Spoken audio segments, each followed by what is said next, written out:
بسم اللہ الرحمن الرحیم۔ پیارے ناظرین، آج کی ویڈیو میں ہم بات کریں گے کہ کربلا کے شہیدوں کا بدلہ کس نے لیا تھا اور امام حسین علیہ السلام کے قاتلوں کا کیا انجام ہوا تھا۔ پیارے ناظرین، صاحب تاریخ طبری لکھتے ہیں کہ عبداللہ بن قیاس، جس نے محمد بن عمار بن یاسر کو قتل کیا تھا، اس نے امام عالی مقام امام حسین علیہ السلام کے قاتلانہ میں سے مختار ثقفی کو چند آدمیوں کے نام بتا دیے ہیں، جن میں عبداللہ بن اسید، جانی مالک بن نصیر بدی اور حمل بن مالک مہاروی بھی تھے۔ یہ سب اس زمانے میں قادسیہ میں رہتے تھے۔ مختار ثقفی نے اپنے سرداروں میں سے ایک سردار مالک بن عمر نادی کو ان کی گرفتاری کے لیے چند سپاہیوں کے ہمراہ بھیجا۔ اس نے جا کر ان سب کو گرفتار کر لیا اور عشاء کے وقت انہیں لے کر مختار ثقفی کے پاس پہنچے۔ مختار نے ان لوگوں سے کہا، اے اللہ اور رسول اور آل رسول کے دشمنوں، حسین ابن علی کہاں ہے؟ مجھے بتاؤ، مجھے امام حسین علیہ السلام کی زیارت کرواؤ۔ ظالموں، تم نے اس مقدس ذات کو قتل کیا جن پر نماز میں تمہیں درود بھیجنے کا حکم دیا ہے۔ انہوں نے کہا، اللہ آپ پر رحم کرے، ہمیں ان کے مقابلے میں زبردستی بھیجا گیا تھا، ہم جانے کے لیے تیار نہیں تھے، آپ ہم پر احسان کریں، ہمیں چھوڑ دیں۔ مختار نے کہا کہ نہیں، تم نے نواسہ رسول صلی اللہ علیہ وسلم پر احسان نہیں کیا، ان پر تمہیں رحم نہیں آیا، تم نے انہیں اور ان کے بچوں کو پیاسا رکھا اور پانی نہیں پینے دیا، اور آج ہم سے احسان طلب کرتے ہو۔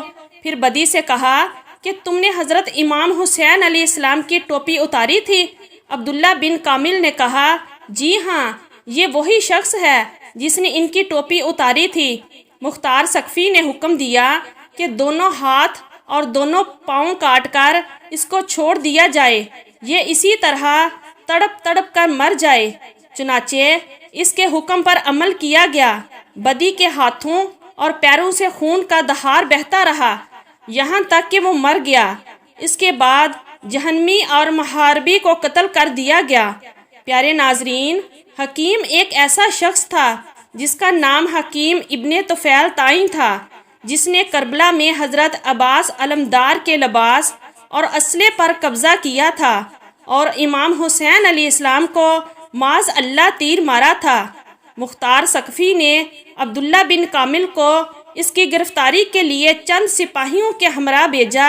جب وہ مختار ثقفی کی طرف پکڑ کر اسے لا رہے تھے، حکیم کے گھر والے عدی بن حاتم، جو کہ حاتم تائی کا بیٹا تھا، اس کے پاس گئے اور کہنے لگے کہ تم مختار سے سفارش کرو کہ ہمارے بھائی کو چھوڑ دے۔ عدی بن حاتم مختار ثقفی کے پاس پہنچا اور سفارش کرنے لگا۔ وہ عدی کے ساتھ عزت کے ساتھ پیش آیا، اسے اپنے پاس بٹھایا۔ عدی نے اپنے آنے کی غرض بیان کی۔ مختار نے کہا، اے ابو ظریف، کیا آپ قاتلان حسین کے لیے بھی سفارش کرتے ہو؟ اس نے کہا کہ حکیم پر جھوٹا الزام ہے، اس نے ایسا کچھ نہیں کیا۔ ادھر حکیم کو ابھی مختار ثقفی کے پاس لایا نہیں گیا تھا، سپاہی اسے لے کر آ رہے تھے اور وہ راستے میں ہی تھے جب ان سپاہیوں کو خبر ہوئی کہ عدی بن حاتم، جو کہ اس وقت مختار ثقفی کے پاس بیٹھا ہے اور حکیم کی سفارش کر رہا ہے، اور مختار ثقفی نے اس کی سفارش بھی قبول کر لی، وہ حکیم کو رہا کر دے گا، تو ان سپاہیوں نے راستے میں ہی اس قاتل کو انجام تک پہنچا دیا۔ انہوں نے اسے ایک کمرے میں بند کیا اور کہا کہ تو نے حضرت عباس بن علی کے کپڑے اتارے تھے، ہم تیری زندگی میں تیرا لباس اتاریں گے۔ چنانچہ ان لوگوں نے اسے بالکل ننگا کر دیا، پھر کہا، تو نے حسین ابن علی کو تیر مارا تھا، ہم تجھے تیروں کا نشانہ بنائیں گے۔ یہ کہہ کر انہوں نے اسے تیروں سے مار مار کر ہلاک کر دیا، اسے نشان عبرت بنا دیا۔ پیارے دوستو، ایک شخص جس کا نام زید بن رکاب تھا، اس بدبخت نے حضرت عبداللہ بن مسلم بن عقیل کو تیر مارا تھا جو ان کی پیشانی میں لگا تھا۔ انہوں نے پیشانی کو بچانے کے لیے اس پر اپنا ہاتھ رکھ لیا تھا، مگر تیر ایسا لگا کہ ہاتھ بھی پیشانی کے ساتھ پوست ہو گیا تھا، اور جب کوشش کے باوجود ان کا ہاتھ پیشانی سے جدا نہ ہو سکا تو بارگاہ الہی میں دعا کی، یا رب العالمین، ہمارے دشمنوں نے جسے ہمیں ذلیل کیا ہے تو بھی ان کو ایسے ہی ذلیل کر، اور جس طرح انہوں نے ہمیں قتل کیا ہے تو بھی ان کو اسی طرح ہی قتل کر۔ اور پھر آخر میں زید بن رکب نے عبداللہ بن مسلم بن عقیل کے پیٹ میں ایک تیر مارا تھا جس سے وہ شہید ہو گئے تھے۔ ابن رکت کہا کرتا تھا کہ ان کے پیٹ کا تیر تو میں نے آسانی سے نکال لیا ہے، مگر جو تیر پیشانی میں لگا، کوشش کے باوجود بھی وہ تیر نہ نکل سکا۔ مختار ثقفی نے ابن بن کامل کو اس کے گرفتاری کے لیے روانہ کیا۔ ابن کامل سپاہیوں کے ساتھ پہنچ کر اس پر ٹوٹ پڑا۔ وہ بھی بہادر آدمی تھا، تلوار لے کر اس کا مقابلہ کیا۔ ابن کامل نے اپنے سپاہیوں سے کہا کہ اسے نیزہ اور تلوار سے ہلاک نہ کرو بلکہ تیر اور پتھر مارو۔ سپاہیوں نے اس قدر تیر اور پتھر مارے کہ وہ گر گیا۔ ابن کامل نے کہا کہ دیکھو، اگر جان باقی ہے تو اسے باہر لاؤ۔ دیکھا تو اس کی جان ابھی باقی تھی، اسے باہر نکالا گیا۔ ابن کامل نے آگ منگوا کر اسے زندہ جلا دیا۔ پیارے ناظرین، عبید اللہ ابن زیاد وہ نام نہاد انسان تھا جو یزید کی طرف سے کوفہ کا گورنر مقرر کیا گیا تھا۔ اسی بدبخت کے حکم پر امام عالی مقام امام حسین علیہ السلام اور آپ کے اہل بیت کو تمام اذیتیں پہنچائی گئی۔ یہی ابن زیاد موصل میں 30,000 فوج کے ساتھ اترا اور مختار ثقفی نے اس کا مقابلہ کیا۔ مختار ثقفی نے ابراہیم بن مالک اشتر کو اس کے مقابلے کے لیے ایک فوج دے کر موصل میں جا موصل سے تقریباً 25 کلومیٹر کے فاصلے پر دریائے فرات کے کنارے دونوں لشکروں میں مقابلہ ہوا اور صبح سے شام تک خوفناک جنگ جاری رہی۔ جب دن ختم ہونے والا تھا اور آفتاب قریب غریب تھا، اس وقت ابراہیم کی فوج غالب آ گئی اور ابن زید کو شکست ہوئی۔ اس کی فوج بھاگ کھڑی ہوئی۔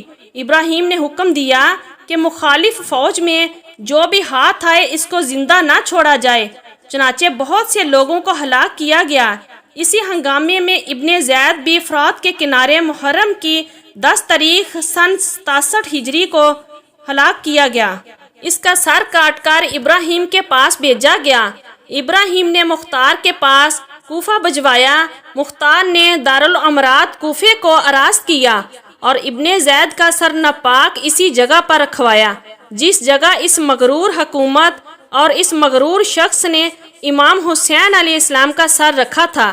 6 سال ہوئے ہیں، وہی تاریخ ہے، وہی جگہ ہے۔ خداوند عالم نے اس مغرور فرعون کو ایسی ذلت اور رسوائی کے ساتھ ہلاک کیا۔ اسی کوفہ اور اسی دارالامرات میں اس بے دین کے قتل اور ہلاکت پر جشن منایا گیا۔ پیارے ناظرین، قاتلان امام حسین علیہ السلام پر طرح طرح کے عذاب نازل ہوئے۔ جو لوگ حضرت امام حسین علیہ السلام کے مقابلے میں کربلا گئے تھے اور ان کے قتل میں شریک ہوئے تھے، ان میں سے تقریباً 6,000 کوفی مختار ثقفی کے ہاتھوں ہلاک ہوئے اور دوسرے لوگ طرح طرح کے عذاب میں مبتلا ہوئے۔